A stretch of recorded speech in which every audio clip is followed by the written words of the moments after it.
Okay, you wouldn't think that, in our Holy Bible that you'd actually find Roman and Greek gods in there, would you? I mean, they just shouldn't be in there because they're not part of the pantheon at all or anything. And in fact, I guess they could mention it and say, fake gods like all those Greek ones or fake god like all those Roman ones, and they might even mention them something like that. You could say that, but no, this it's not what I'm talking about. I'm talking about how you see the word Apollyon in Revelations, and it says that he's going to be part of the ending of things, and that's Apollo. Straight up, that's Apollo. And another weird thing is when you look up Sanchuniathon and some Berosus and some of the other guys, they actually equate Abraham to being Kronos, the god of time, and say that his ideogram is the same ideogram that they would use as Kronos. And indeed, Kronos was supposed to have married the Earth, which was Thea, and his wife is named. Yeah, yeah. So they're trying to equate the same thing.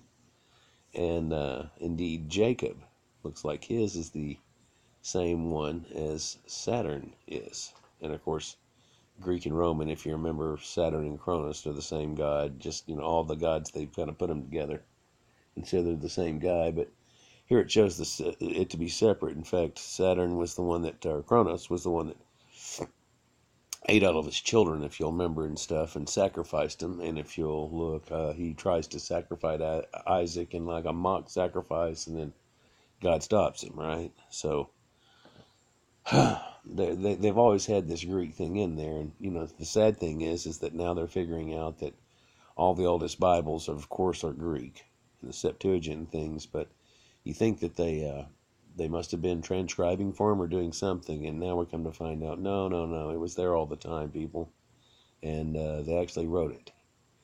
They actually wrote it here. Let me show you one of the things that really telltale and show us that they did do so, because there's something that shouldn't be in here. In Matthew 16:18, you can look at this, and it'll tell you that the forces of Hades will not overpower it. The gates of hell, it says in some of these that have been redone. And of course, hell is the Bible, hell, right? Isn't it? Well, no, they're going to tell you gates of Hades, gates of Hades, gates of Hades.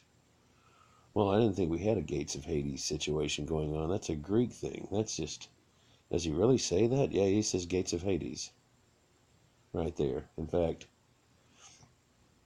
let's just go here to let's go to the Greek form of that.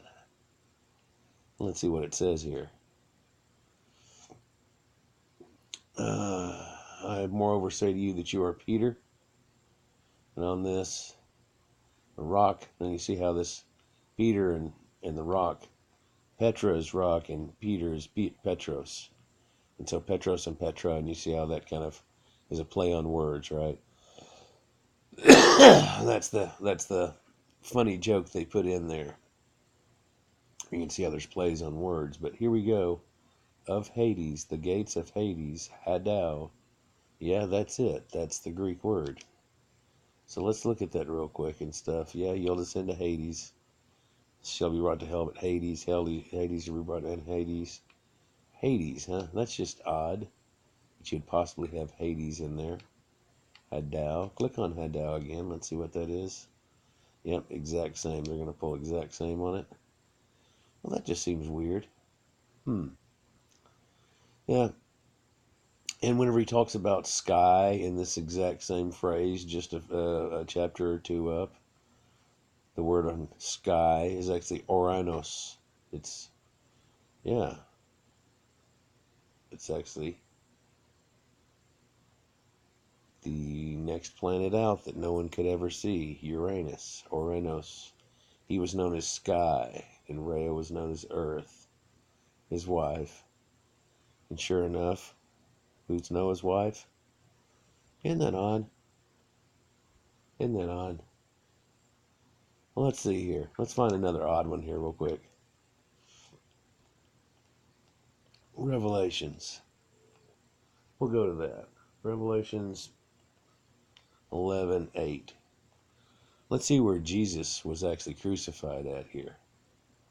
Let's see what it says in here.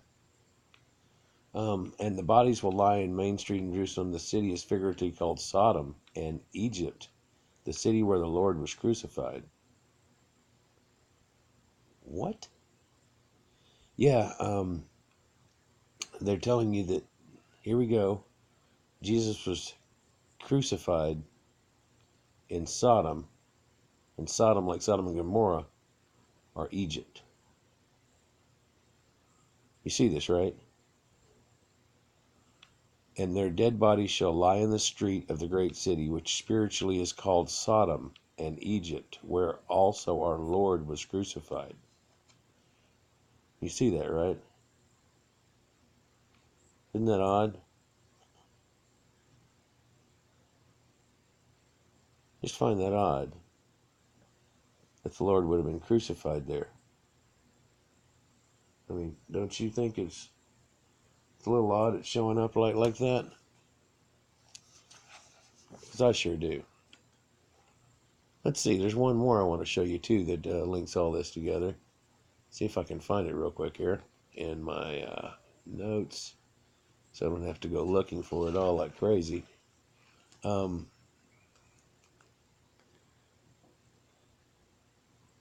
No, that's that. Said that Jesus Christ was nailed to a tree, though. Where Jesus Christ was nailed to a tree. Let's see if I can. Let me see if I can find it real quick. I think it's in Matthew.